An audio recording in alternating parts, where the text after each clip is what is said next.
जय श्री कृष्णा, राधे राधे। आइए आज हम आपको जानकारी देते हैं गया नगरी के बारे में, जहां पितरों को मिलती है मुक्ति। और गया नगरी को मोक्ष धाम क्यों कहा गया है, क्या है इसके पीछे का रहस्य।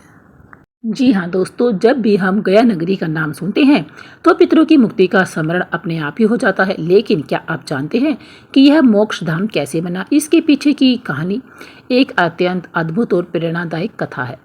दैत्य कुल में जन्मे उस महापुरुष की कथा जिसे संसार गयासुर के नाम से जानती है। दैत्य कुल का नाम सुनते ही मन में आतंक, पाप और अत्याचार की छवि आ जाती है। लेकिन जिस प्रकार कीचड़ में कमल खिलता है, ठीक उसी प्रकार दैत्य वंश ने भी इस सृष्टि को महान भक्त और धर्मात्मा दिए हैं, जैसे कि प्रहलाद और बलि। इन्हीं भक्तों की श्रेणी में एक और पावन नाम आता है गया, जिसे गयासुर भी कहा गया है। गयासुर का जन्म भले ही दैत्य कुल में हुआ हो, परंतु उसका हृदय जन्म से ही परमात्मा की भक्ति में डूबा हुआ था। गयासुर के जन्म के विषय में अनेक मत प्रचलित हैं। सनत कुमार और देवऋषि नारद के वार्तालाप से उल्लेख आता है कि उसकी उत्पत्ति स्वयं ब्रह्मा जी से हुई थी। वहीं दूसरी मान्यता के अनुसार वह महर्षि कश्यप और दिति के वंश से संबंधित था, जो दैत्यों का कुल माना जाता है। चाहे उसका जन्म कहीं से भी हुआ हो, किंतु उसकी आत्मा ईश्वर प्रेम से भरी हुई थी। उसका शरीर अत्यंत विशाल था। भागवत के अनुसार उसका शरीर 125 योजन लंबा और 60 योजन चौड़ा था। गयासुर ने एक बार कठोर तपस्या करने का निश्चय किया। वह कोलाहल पर्वत पर गया और 1000 वर्षों तक शरद ऋतु की भीषण तपस्या करता रहा। उसकी तपस्या से पूरी सृष्टि प्रभावित हो उठी।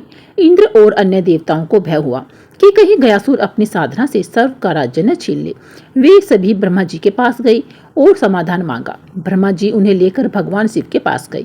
तब महादेव जी ने कहा, जो भी तप करता है उसे उसका फल तो अवश्य ही मिलता है। गयासुर कोई साधारण तप नहीं कर रहा, वह तो स्वयं भगवान विष्णु की तपस्या कर रहा है। अतः हमें नारायण जी की शरण में जाना चाहिए। तब ब्रह्मा, शिव और सभी देवता मिलकर श्री हरि विष्णु भगवान जी के पास जा पहुंचे। भगवान विष्णु जी ने उनका स्वागत किया और आश्वासित किया कि गयासुर स्वर्ग का राज्य नहीं प्राप्त करेगा, किंतु उसकी तपस्या से प्रसन्न होकर वे उसे दर्शन अवश्य देंगे। फिर श्री हरि गयासुर के समक्ष प्रकट हुए और पूछा, हे गयासुर, तुमने इतनी घोर तपस्या किस कारण से की है? गयासुर ने विनम्र भाव से उत्तर दिया, प्रभु, मेरे तप का एकमात्र उद्देश्य आपके दर्शन करना ही था। मुझे और किसी वस्तु की चाह नहीं है। उसकी निर्मल भक्ति, सच्चरित्रता देखकर भगवान विष्णु अत्यंत खुश हुए और उसे कोई भी वरदान मांगने को कह दिया। तब गयासुर के मन में विचार आया, मैं अपने लिए क्या मांगू? यदि मेरा जीवन दूसरों के कल्याण में काम आता है तो वही सबसे बड़ा वरदान होगा। यही सोचकर उसने कहा, हे सर्वेश्वर, यदि आप मुझे कुछ देना ही चाहते हैं तो यह आशीर्वाद दीजिए कि मेरे दर्शन मात्र से ही कोई भी जीव मोक्ष को प्राप्त हो जाए। श्रीहरि ने उसकी निश्चल भावना देखकर उसे वही वरदान प्रदान कर दिया। अब स्थिति ऐसी हो गई कि जो भी प्राणी गयासुर को देखता वह तुरंत वैकुंठ को चला जाता।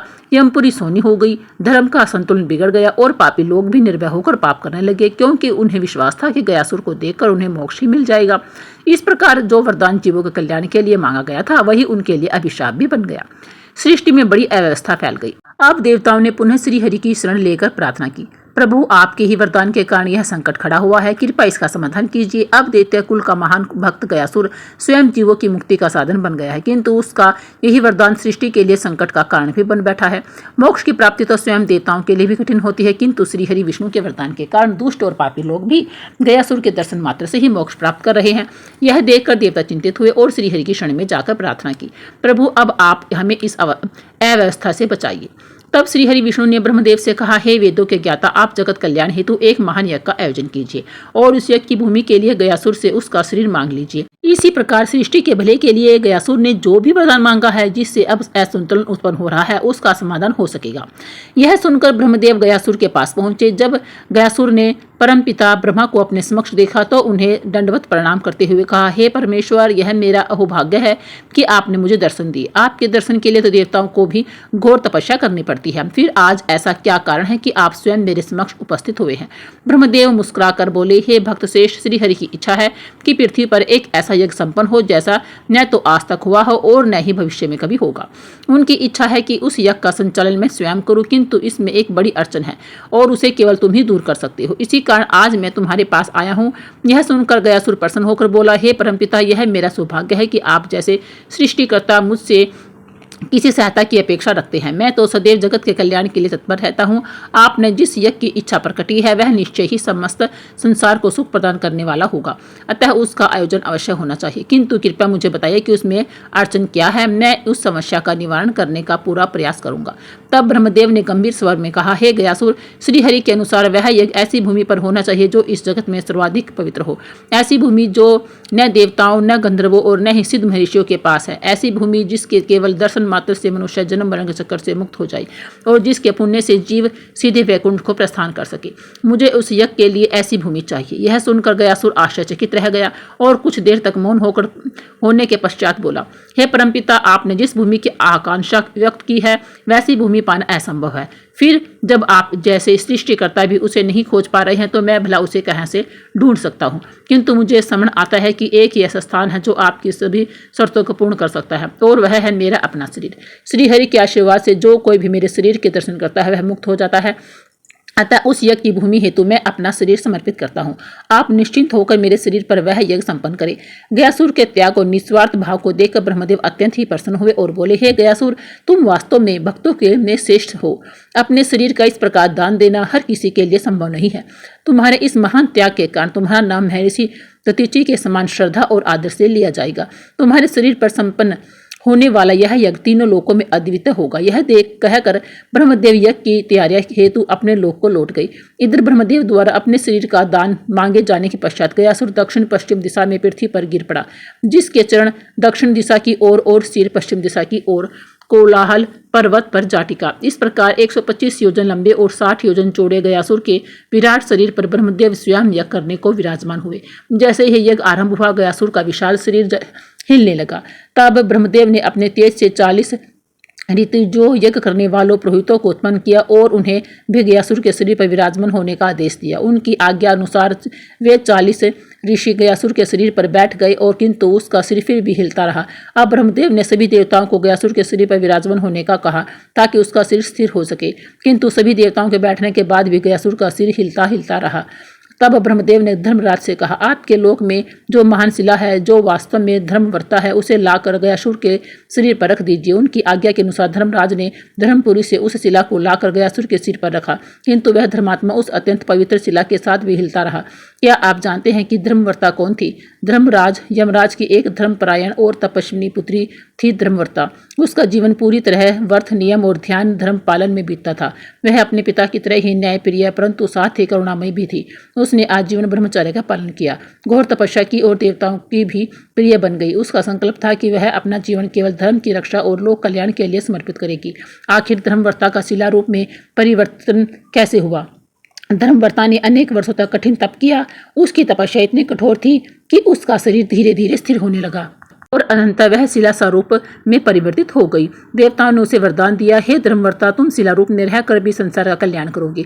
तुम्हारे ऊपर बैठकर किए जाने वाले किसी भी यज्ञ, पिंड, दान और श्राद्ध से समस्त पितरों की तृप्ति और मोक्ष मिलेगा। इस प्रकार धर्मवर्ता धर्मशिला या धर्मवर्ता शिला कहलाने लगी। तभी से यह शिला प्रेत शिला नाम से प्रसिद्ध हुई। धर्मवर्ता शिला केवल एक पत्थर नहीं है बल्कि धर्म, तपस्या और भक्ति का प्रतीक है, जिसने गयासुर की कथा को पूर्णता दी और गया को पितृ मोक्ष धाम बनाया। कथा में आगे बढ़ते हैं। जब धर्मात्मा उस अत्यंत पवित्र शिला के साथ भी हिलता रहा तब ब्रह्मदेव ने भगवान विष्णु से सहायता मांगी। श्रीहरि ने अपने ही रूप से एक मूर्ति प्रकट की और उसे गयासुर पर रखने को कहा। जब विष्णु रूपी मूर्ति को भी गयासुर पर रखा गया तब भी उसका हिलना बंद नहीं हुआ। अनंतः भगवान विष्णु ने महादेव से सहयोग मांगा। तब महेश्वर ने कहा, हम त्रिदेव यदि स्वयं इस असुर पर स्थित हो जाएं तब भी यह स्थिर हो सकता है। और फिर ब्रह्मा अपने 5 रूपों पितामह फल्गु, विश्व, केदार और कनेश्वर में गयासुर पर विराजमान हुए। श्रीहरि अपने 3 रूपों जनार्दन, पुंडरीक और गदाधर के में वहां विराजे। अंत में भगवान शंकर अपने एक रूप के साथ गयासुर के शरीर पर बैठे। इसके बाद श्रीहरि ने अपनी गदा गयासुर के सिर पर स्थित धर्मवर्ता शिला पर रखी और तभी गयासुर स्थिर हो गया। इसी कारण भगवान विष्णु का एक नाम गदाधर भी पड़ा। तब गयासुर ने भावपूर्ण वचन कहे, हे प्रभु, मुझे तो वरदान भी आपसे ही प्राप्त हुआ था। यदि हेतु मैं अपना शरीर पहले ही ब्रह्मदेव को दान दे चुका हूँ, फिर आप मुझे अपनी गदा से क्यों प्रताड़ित कर रहे हैं? जब मैं अपना सब कुछ त्याग सकता हूँ तो क्या केवल आपकी आज्ञा पर स्थिर नहीं हो सकता? यदि ब्रह्मदेव या महादेव में से कोई भी मुझे एक बार आज्ञा दे दे तो मैं स्थिर हो जाऊंगा। उसके ऐसे वचन को सुनकर त्रिदेव बड़े प्रसन्न हुए और उसे स्थिर होने की आज्ञा दी। तब गयासुर उनकी आज्ञा का पालन करते हुए स्थिर हो गया उसकी भक्ति से प्रसन्न होकर त्रिदेवों ने उसे वरदान मांगने को कहा। गयासुर बोला, हे प्रभु, यदि आप मुझ पर प्रसन्न हैं तो मुझे यह वरदान दीजिए कि जब तक सृष्टि रहे आप त्रिदेव मेरे ऊपर स्थित रहें।